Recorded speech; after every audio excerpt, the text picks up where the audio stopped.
Hi, and welcome to a quick Save It for Parts DIY video where I show you how to turn this pile of laser cut wood parts into a left-hand circularly polarized L-band satellite feed. This feed can go on a surplus satellite dish, replacing the usual television L and B, and turning your satellite dish into an L-band receiver.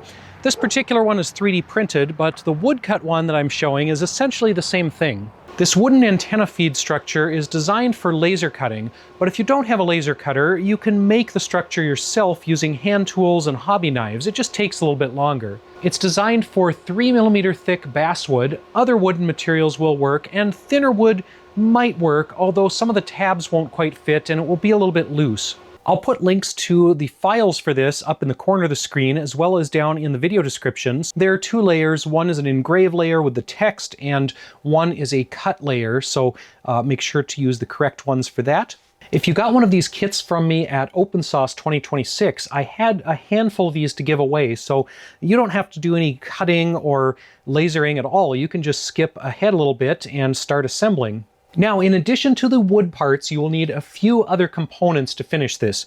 You will need a piece of thin metal, something that you can cut into about a 5-inch diameter circle. I am kind of a hoarder, so I have some scrap warning signs around, and I was able to use those. I've also done this with some pie pan lids or can lids. It just has to be some sort of metal, approximately 5 to maybe 6 inches in diameter. You will need some solid core wire.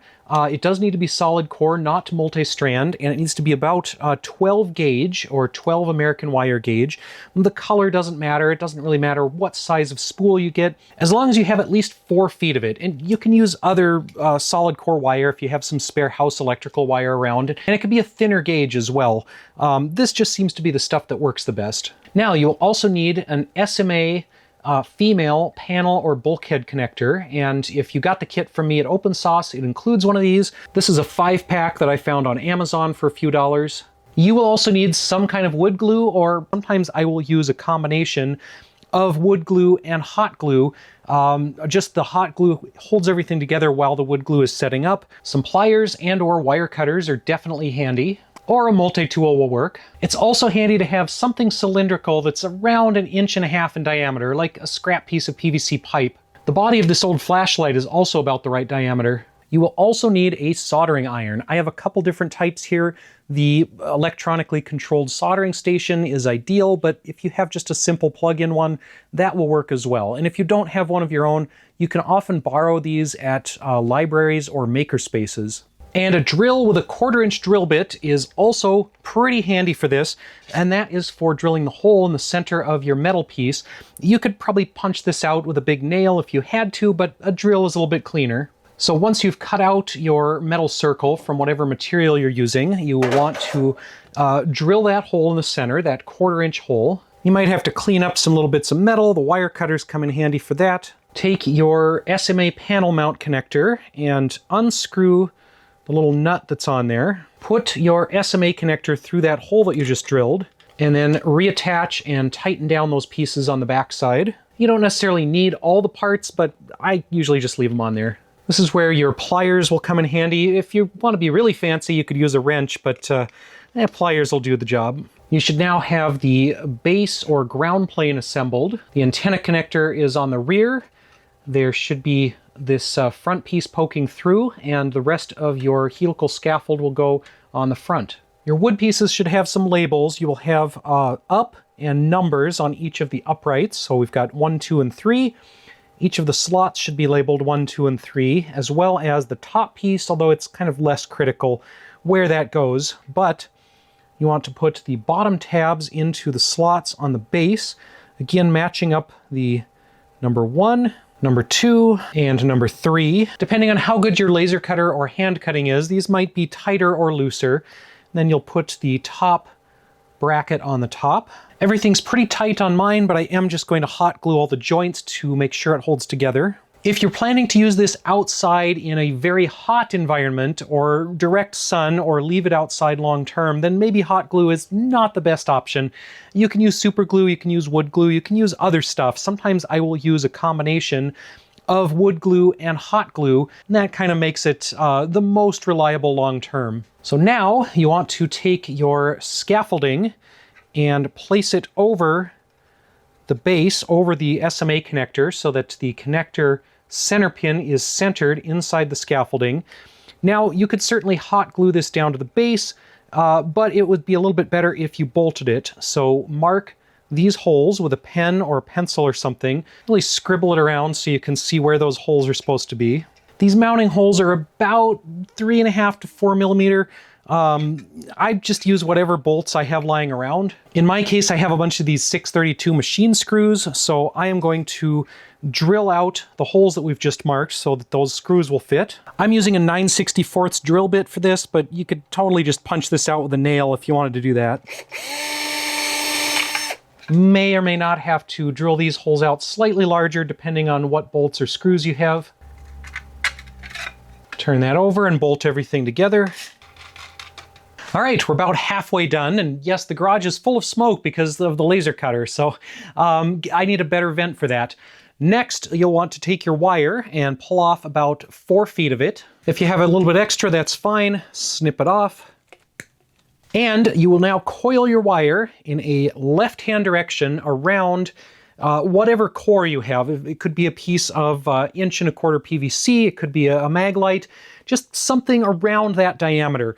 You're basically trying to make a coil that fits into the holes in this piece here. So if we have something that's about the same diameter as the center of the scaffold, that's what you want to coil around. And since this is a left-hand circularly polarized feed, you will coil in a left-handed direction, meaning that as the coil descends, if you look at it from the top, it will be descending in a left-hand direction. It can be a little slow to do this. You don't have to rush. You can just keep coiling around. You don't have to be super careful with how close together the coils are because the scaffolding will kind of even everything out. You want it to look something like this. And again, left-handed means if you are looking at the coil from the top, it descends to the left. All right, we've got our springly thing here. You will want to carefully thread this into the holes on the scaffolding. So starting at the topmost hole here on the, I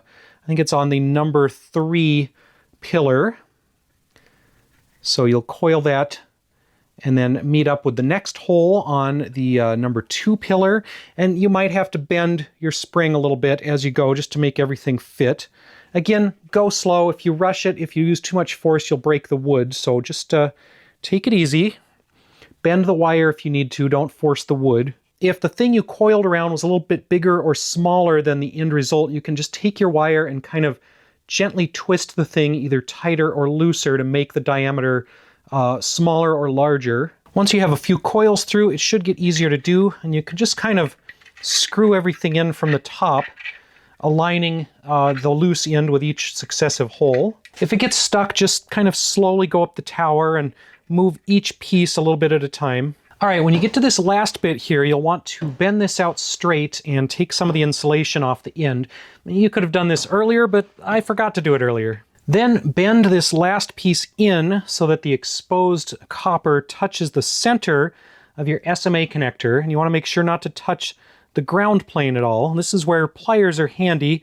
You can do this by hand, but pliers are probably a little better. Ideally, you want this last piece of wire, the one that goes straight to the center, to be parallel and flat to the bottom of the ground plane without touching it, so just slightly off the ground plane.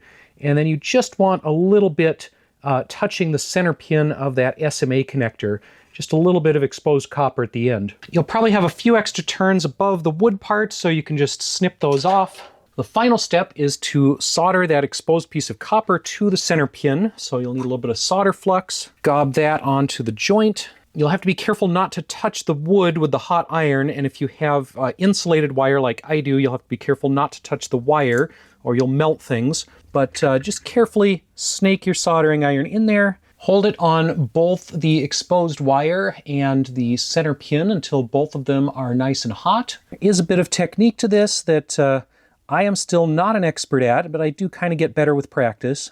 If everything is correct, a multimeter will show continuity between that coil of copper wire and just the center pin of the SMA connector, not the ground. But at this point, you should be done. You have a left-hand circularly polarized L-band satellite feed. How and where you mount this on your satellite dish is going to vary depending on the actual dish that you have. Generally, you want to put it where the LNB was, and you might have to play with the distance a little bit to see where the best signal is, where the best focal point is relative to your dish's mounting options. I've modified this dish slightly, so it is not quite the same as it was with the original LNB. And this particular one is a motorized dish, which you do not have to use. If you're okay hand-holding a dish to track low Earth orbit satellites like Meteor or METOP, you can use a dish this size and hand aim it. I've also used smaller former TV dishes. I have also used feeds like this on surplus microwave dishes, on my fold-up C-band satellite dish, although that tends to be kind of a pain to hand aim. And then I've even done stuff with foil-coated umbrellas. Also slightly impractical for hand tracking, but it is possible. Now, if you want to go further with this, you can do some additional modifications like waterproofing it. You could spray this with some kind of waterproof sealant. You could fine-tune it if you have a vector network analyzer like the Nano VNA. You can hook that up and you could trim more or less of your wire to really fine-tune the frequency.